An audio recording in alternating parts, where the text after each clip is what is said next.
ketika Idul Fitri itu kan hari kemenangan. Jadi jangan juga kita beranggapan bahwa ketika sudah Idul Fitri maka semua harus mewah. Allah Subhanahu wa taala mengatakan dalam Al-Qur'an, "Walladzi ja'ala lakumul arda dzalulan famshu fi manakibiha." Maka berjalanlah di atas muka bumi. Jadi seolah-olah isyarat ini memberikan bahwasanya ketika untuk urusan akhirat maka segera percepat. Tapi kalau untuk urusan dunia santai. Jangan buru-buru, jangan tabrak larangan Allah. Welcome to the podcast Demon Ngobrol. Barengan Pandi lagi di podcast Demon Ngobrol, teman-teman. Apa kabar teman-teman? Hari ini kita udah masuk ke minggu terakhir di bulan Ramadan. Dan hari ini gue mau ajak teman-teman semua kita ngobrol, sharing tentang sedikit ke arah agamaan gitu bersama teman ngobrol kita kali ini, namanya Ustadz Mufrodi. Beliau ini adalah salah satu rekan seperguruan Ane juga, dan bisa dibilang kalau di pengajian Ane masih banyak belajar dengan beliau ini. Kita sambut marilah, ini dia Ustadz Mufrodi. Assalamualaikum Ustadz. Waalaikumsalam warahmatullahi. Bagaimana kabarnya Ustadz? Alhamdulillah sehat. Sehat Gimana ya Ustadz ya? Syekh Pandi, gimana kabarnya? Alhamdulillah Tat, Ane baik Tat. Iya. Semoga keluarga pada sehat-sehat semua ya Tat ya. Amin, amin. By the way, keluarga pada sehat nggak nih? Alhamdulillah. Menurut informasi dari video call semua sehat. Jadi video call ya. Kok video call Tat? Emang gimana Tat? Iya, karena istri sama anak posisi ya masih belum bisa pulang ke Indonesia, masih berada di Vietnam. Masih di Vietnam. Iya. Ceritain dulu nih, mungkin di teman-teman yang nontonnya belum tahu nih, kalau lagi ada di Vietnam, emangnya lagi ngapain di Vietnam? Ceritain dulu Tat. Oh iya, Masya Allah. Jadi kebetulan istri saya asli warga negara Vietnam. Dan sekarang masih tinggal di Vietnam. Biasanya kami tinggal di Indonesia berapa bulan ke Vietnam, terus di Indonesia 3 bulan, pindah ke Vietnam 3 bulan, biasanya PP gitu. Cuman semenjak istri mau melahirkan, terus melahirkan anak di sana di Vietnam, sampai saat ini belum pulang. Jadi saya yang PP tadinya. Tapi semenjak pandemi sudah setahun lebih, saya pulang terakhir ke Indonesia bulan Maret akhir 2019. Sekarang udah 2021. Oh enggak dong, bukan 2019 dong, pandemi 2018. 2020. 2020. Maret 2020 akhir pulang ke Indonesia. Sekarang Mei 2021. Artinya udah setahun lebih ya. Setahun lebih nggak pulang ke Vietnam. Kangen nggak Tat? Luar biasa ya.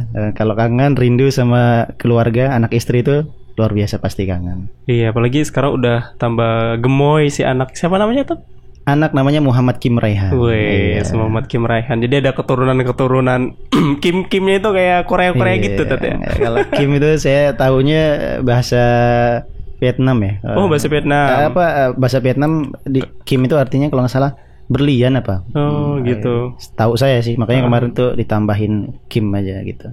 Oh, gitu. Tapi ada rencana lagi Tat, mau berangkat ke sana lagi nih? Insya Allah. Kemarin sih rencananya setelah Ramadan ya, bulan Juni kalau nggak bulan Juli. Bulan Juli insya Allah pengen berangkat. Tapi kemarin buka berita lagi di website Kedubes ya, Dubes RI di Hanoi, ada berita 5 Mei kemarin pemberitahuannya bahwa warga negara asing yang masuk Vietnam itu karantina 21 hari. Terus juga tinggal di hotel, biaya sendiri dan lain-lain. Jadi masih banyak pertimbangan lah gitu untuk mau ke sana. Walaupun sebenarnya udah sangat rindu ya, sangat kangen sama anak dan istri. Cuman ya keadaannya seperti ini. Iya bener lah. Yang penting inilah ya. Yang penting kan sekarang kan udah zaman digital gitu kan. Sekarang kan ada video call. Video call. Jadi tiap malam kita video call terus sama anak dan istri. Iya. Tapi kalau istri mah udah lancar ya bahasa Indonesia ya. Alhamdulillah istri udah lancar. Dulu kuliahnya di Indonesia. Istri gitu. Kuliah di Indonesia. Terus sudah berapa tahun ya, bisa 4 tahun lebih lah di Indonesia. Jadi udah fasih lah bahasa Indonesia. Cuman mertua belum bisa bahasa. Jadi saya yang belajar bahasa Vietnam sedikit-sedikit ya di Vietnam untuk bisa ya. Kalau Raihan tuh sekarang kan udah berapa tahun jadi umurnya? bulan ini tanggal 18 besok itu udah 2 tahun. 2 tahun ya? 2 tahun. 18 Mei ya? 18 Mei. 2 tahun. Udah mulai ini ya, rewel gitu ya. Udah minta jajan terus sekarang. Pakai bahasa Indo apa pakai bahasa Vietnam? Vietnam. Nanti bapaknya kalah nih, nggak bisa bahasa Vietnam nih, malah jagoan anaknya gitulah. Udah lah, yang penting sehat-sehat terus keluarga di sana, kontrol tiap malam ya kan, video call ya gitulah. Ini Tat, kita ngomong-ngomong Ramadan ini. Ramadan tahun ini adalah Ramadan kedua yang ada pandeminya, Tat. Gitu kan, Tat ya. Yeah. Bagaimana Tat kita menyikapinya, Tat? Apalagi kan makin di tahun kedua ini ya, di tahun kedua Ramadan ini, maksudnya di Ramadan kedua ini kayaknya peraturan-peraturan kita tuh semakin ketat gitu kan. Semakin ada yang bilang mempersulit, ada yang bagi sebagian orang juga ya biasa-biasa aja. Kayak gimana Tat kita menyikapinya sebenarnya tuh? Ini mau menyikapi pandemi saat Ramadannya apa peraturannya? Pertama kita menyikapi pandemi saat Ramadan dulu deh.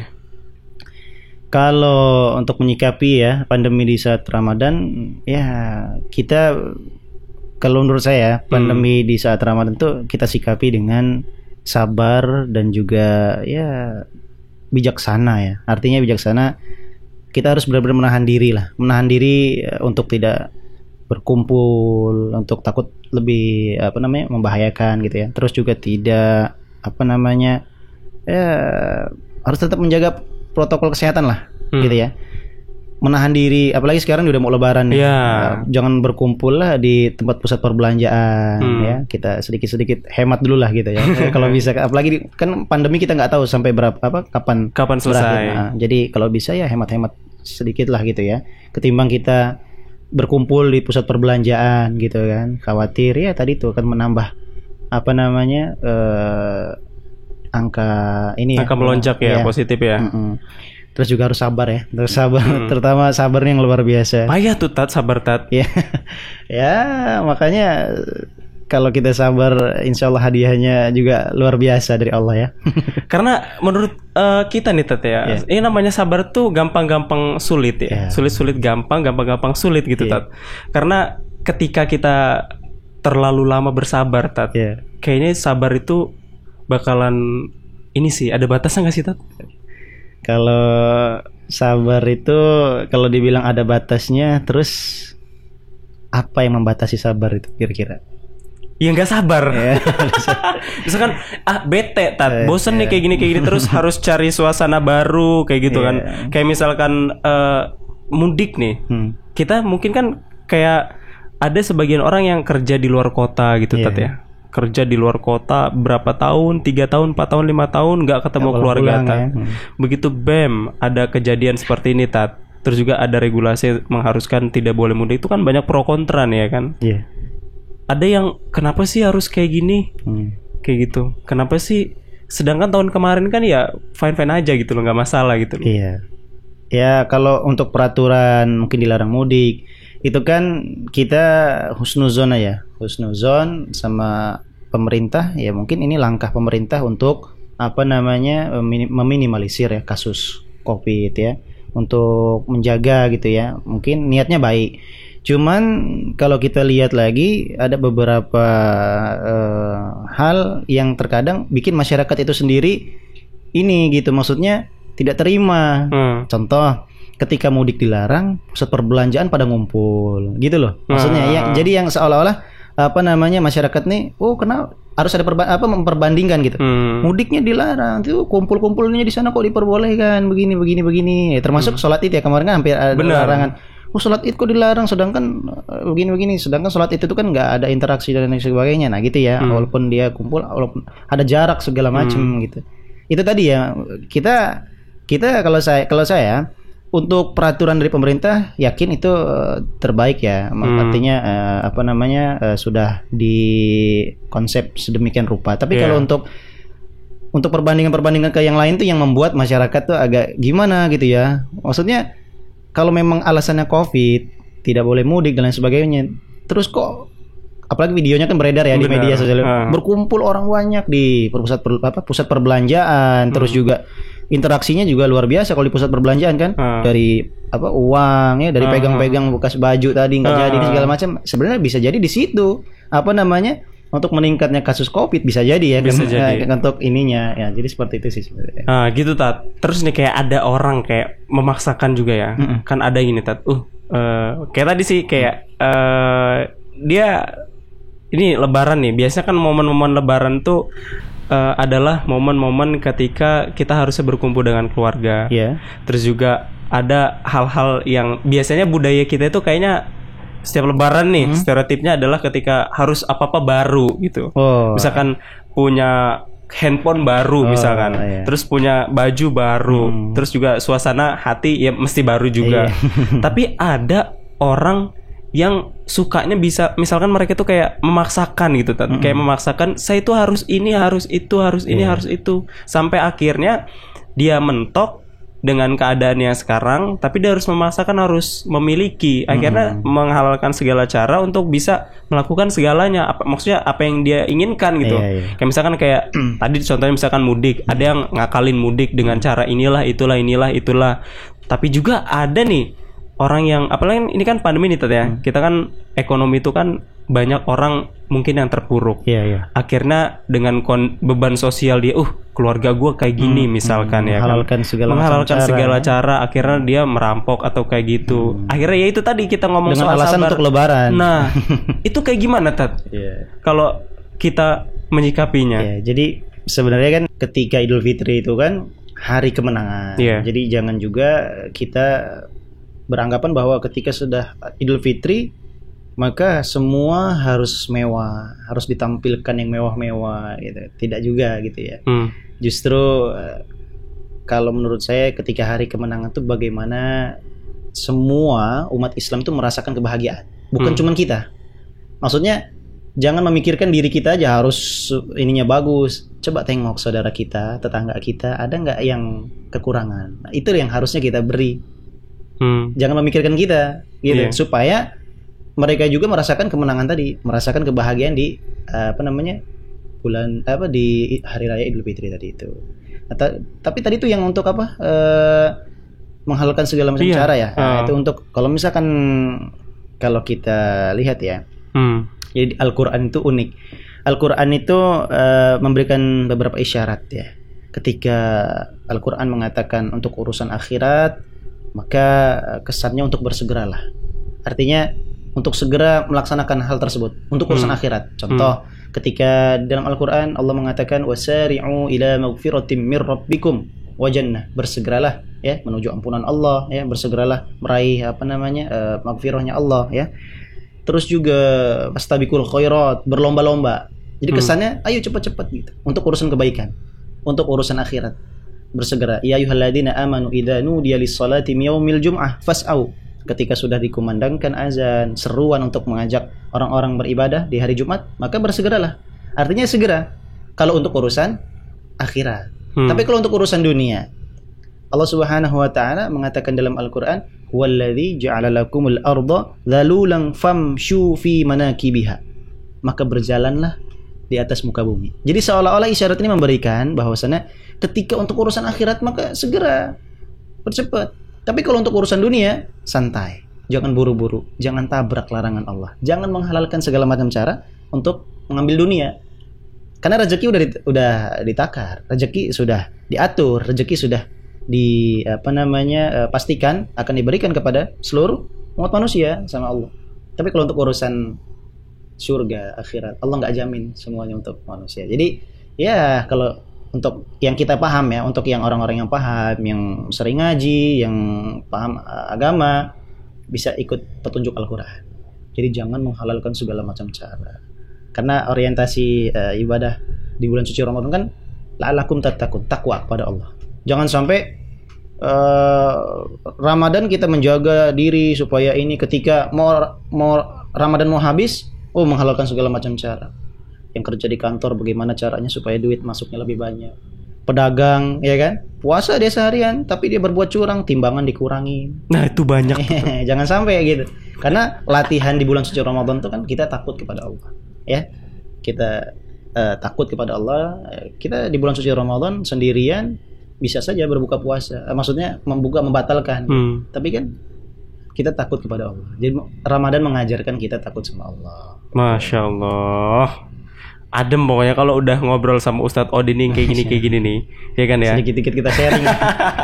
Beliau ini manggil-manggil anak Ustadznya bukan berarti anak Ustadz yang ini ya. Karena kebetulan beliau ini ngajinya sama anak ya. Panggil Ustadz. Karena ya menurut Ani tuh kalau kita lihat tuh fenomena-fenomena kayak tadi sedikit Ustadz kasih contoh ketika orang berdagang. Itu kan nggak sedikit. Dan itu udah banyak sebenarnya kasus-kasusnya yang diungkap oleh kepolisian juga, yang akhirnya dia memalsukan produk, ya kan, akhirnya dia memalsukan kayak timbangan segala macam kayak gitu ya. Sebenarnya kan kayak gitu kan gak beres Tat ya. Tapi akhirnya masih bisa ada yang kayak gitu tuh menurut Ustadz tuh kenapa bisa ada kayak gitu Tat? Ya tadi ya artinya perlu memperdalami lagi ya ilmu agama supaya mereka tahu. Mungkin mereka tidak memahami ternyata hal-hal tersebut tuh memang dilarang dalam agama. Bahkan ketika dia berbuat curang, maka tadi ya saya sampaikan bulan Ramadan inilah madrasah kita untuk melatih supaya lebih takwa kepada Allah, ya. Melatih kita takut kepada Allah Subhanahu wa taala. Ketika seseorang anak takut kepada Allah, maka dia tidak akan durhaka kepada orang tua. Kenapa? Karena dia tahu ya, ridho Robbi fi ridho walidain. Ridhonya Allah terdapat pada ridho orang tua. Murkanya Allah terdapat pada murka orang tua. Seorang pedagang yang takut sama Allah, pasti juga dia tidak akan berbuat curang. Kenapa? Karena dia tahu man ghasya falaisa minni. Barang siapa yang curang, kata Nabi, maka dia bukan umatku. Sama juga halnya ketika seorang pejabat yang takut sama Allah, pasti dia tidak akan melakukan korupsi dan juga suap menyuap. Kenapa? Karena dia tahu bahwa ar-rashi wal murtashi finnar, orang yang menyuap dan juga disuap sama-sama di neraka. Nah, itu kalau yang mereka yang paham. Artinya ketika mereka sudah paham hal-hal tersebut, paham hadis-hadis Nabi, insyaallah itu untuk menjadi rem ya untuk mereka ketika mereka mau berbuat maksiat, ketika mereka mau berbuat kecurangan, ketika mereka mau berbuat zalim, mereka sudah menancapkan dalam hatinya, inni akhwafullah, aku takut kepada Allah. Sebenarnya bisa kita dapati ketika di bulan suci Ramadan kita melatih diri kita selama 1 bulan dengan hal tersebut. Nah itu baru mau tak tanya Tat ya, kan menancapkan diri untuk takut kepada Allah ya kan, tadi kan Ustadz bilang ya. Itu bagaimana, bagaimana caranya supaya bisa menancapkan diri takut kepada Allah? Mungkin bisa di-share Tat, tips-tipsnya Tat. Ya ketika kita mengatakan inni akhafullah, aku takut kepada Allah, artinya kita benar-benar takut dengan menjauhi segala larangan ya, menjauhi segala larangan Allah dan juga menjalani perintah-perintah Allah. Bukan cuma sekedar kamu kenapa nggak pacaran misalnya? Saya takut sama Allah. Saya nggak mau berzina, kata seorang pemuda misalnya. Tapi dia nggak sholat. Nah itu kan aneh juga. Dia mengatakan akhafullah, aku takut kepada Allah, tapi dia nggak sholat. Itu salah juga. Artinya ketika dia mengatakan aku takut kepada Allah, maka menjalankan segala perintahnya Allah dan menjauhi segala larangan Allah. Gitu. Untuk supaya kita senantiasa takut kepada Allah, ya coba ingat-ingat kita ini kan manusia ya, dan pasti ujung-ujungnya juga pasti bakal mati ya gitu. Saya selama tidak bisa tidur misalkan ya di rumah ya, pasti berpikiran, saya lihat tangan, saya lihat jari, ya Allah, saya ini manusia gitu. Ternyata saya sudah terlanjur lahir di dunia, saya sudah terlanjur hidup di dunia, dan pasti gitu ujung daripada kehidupan pasti akan mati. Terus bagaimana kalau seandainya tiba-tiba mati, dosa masih banyak, iya kan? Gimana kalau misalkan tiba-tiba mati, kita belum banyak amal. Nah makanya dari situ sih ya, kalau misalkan segala sesuatu mau kita laksanakan, apalagi itu perbuatan yang kurang bagus, kita sudah mengatakan, ya Allah, aku takutlah sama Allah. Nah, seperti itulah kira-kira. Sulit ya. Tapi menurut Anda itu ke tahap untuk menuju ke tahap itu Tat ya. Itu pasti banyak rintangan Tat, banyak cobaan, banyak ujian Tat ya. Dan nggak banyak orang juga yang bisa melewati itu Tat. Bagaimana Tat pesannya Tat untuk saya yang masih belajar ini Tat? Ya, tetap ini aja lah, istiqomah ya. Istiqomah apa namanya? Belajar bagaimana mendalami lagi ilmu agama. Pokoknya nikmatilah ibadah-ibadah yang kita lakukan ya. Apalagi sekarang kan fenomena hijrah ya. Anak-anak muda hijrah ya. Silakanlah bergabung sama teman-teman, saudara-saudara untuk berjamaah berkumpul. Artinya kita kan mau mulai nih. Tadi antum bilang gimana sih supaya kita mau ke proses tersebut gitu kan. Ya tadi coba berkumpul bersama orang-orang yang sekiranya bisa memberikan motivasi juga. Teman-teman antum yang rajin-rajin sudah mulai ikut-ikut kajian, ikut-ikut, maksudnya bergabung lah gitu. Jangan kita sendirian. Artinya ketika takut nanti kita merasa nggak sanggup untuk melewati ini, ada teman-teman yang support. Ayolah kita bisa bareng-bareng. Nah, gitu berjamaah. Jadi ada teman support. Kalau untuk sendirian aja tadi itu, nanti ketika kita ngerasa kayaknya saya nggak sanggup lah lewat ini, akhirnya balik lagi ke yang dulu-dulu. Gitu. Nah, itulah kenapa Ani tuh berteman dengan Ustadz ini. Subhanallah. Salah satu contohnya adalah yang Ustadz bilang tadi, ya kan, karena kita kan harus berkumpul ya kan, harus punya teman yang sekiranya bisa mengingatkan gitu lah. Ada ekosistem pertemanan yang bisa, yo inilah yang bener lah kayak gitu kan. Itu salah satunya kenapa Ani mencoba kita membuat hubungan pertemanan yang bisa membawa kita insya Allah nanti ke surganya Allah kelak. Ya itulah salah satunya kenapa Ani bisa pengen ngajak antum nih ngobrol sini Tat. Ya kan mungkin aja teman-teman yang ngedengerin kita di luar sana kan dengan ngedengerin obrolan kita ini kan bisa sedikit tersentil gitu kan. Terus juga bisa sedikit mengambil hikmah yang bisa kita obrolin Tat kayak gitu. Jadi salah satunya adalah yang sabar tadi Tat ya. Kenapa kita mesti sabar? Luar biasa ya. Hikmah daripada kesabaran, buah daripada kesabaran ya. Saya pernah baca satu riwayat ketika Abu Bakar As-Siddiq itu ditemui oleh Rasulullah Sallallahu Alaihi Wasallam ketika Abu Bakar As-Siddiq dengan Rasulullah sedang bercengkrama seperti ini ngobrol. Tiba-tiba ada orang Arab Badui datang menghina Abu Bakar As-Siddiq, mencaci Abu Bakar As-Siddiq. Tapi Abu Bakar As-Siddiq sabar dalam arti tidak menanggapi lah, itu kan perkataan kotor juga, nggak perlulah kita membalas caci maki, fitnah, caci maki, iri dengki orang, udahlah nggak usah. Akhirnya ketika Abu Bakar sabar di hadapan Rasulullah senyum, luar biasa. Rasulullah senyum. Orang Arab Badui tadi makin menjadi-jadi. Makin hina lagi, makin caci maki lagi. Dia Abu Bakar masih sabar lagi lah, sabar. Rasulullah makin tersenyum kembali, luar biasa. Ketika tersenyum terus. Kali ketiganya makin menjadi lagi orang Arab Badui tersebut fitnah lagi, caci maki lagi. Abu Bakar selaku manusia biasa yang punya hawa nafsu akhirnya terpancing juga emosinya. Sejak itulah Rasulullah SAW meninggalkan Abu Bakar As-Siddiq, tanpa mengucapkan salam. Begitu tahu Abu Bakar As-Siddiq, kenapa Rasulullah tidak mengucapkan salam padaku, meninggalkanku begitu saja? Disamperin, datengin, ya Rasulullah, mengapa engkau meninggalkanku tanpa mengucapkan salam? Gitu kan? Jangan membuat aku dalam kebingungan seperti ini gitu kan. Barulah di situ Rasulullah menjelaskan, ketika engkau dihina, dicaci oleh orang Arab Badui tersebut, engkau sabar, maka aku tersenyum. Kenapa? Aku melihat malaikat di sekelilingmu mendoakanmu kepada Allah. Kali keduanya kamu dihina lagi, dicaci lagi, kamu tetap sabar. Kenapa? Karena malaikat makin bertambah di sisimu untuk mendoakanmu kepada Allah Subhanahu wa taala. Tapi untuk kali ketiga, ketika kamu terpancing emosinya membalas cacian tersebut, maka malaikat yang ada di sekelilingmu pergi, hadirlah iblis. Nah, ketika iblis berada di sampingmu, maka aku pergi tanpa mengucapkan salam. Begitu loh. Maksudnya ada ini loh kebaikan terselubung daripada kebaikan tersebut. Mendengar nasihat seperti itu, Abu Bakar menyadari bahwa luar biasa. Malaikat loh yang mendoakan. Kita aja kan senang kalau didoain, doain sama kiai, doain sama guru-guru kita kan, ya mudah-mudahan doanya para orang-orang soleh itu benar-benar dikabulkan. Lalu bagaimana kalau misalkan malaikat yang mendoakan kita kepada Allah? Kan luar biasa. Itu karena kesabaran ya. Bahkan banyak ayat-ayat Al-Quran mengatakan bahwa hadiah ya surga untuk orang-orang yang sabar. Itu luar biasa. Nah, jadi begitu tuh. Jadi hikmah dari sabar itu adalah kita nggak pernah tahu ya.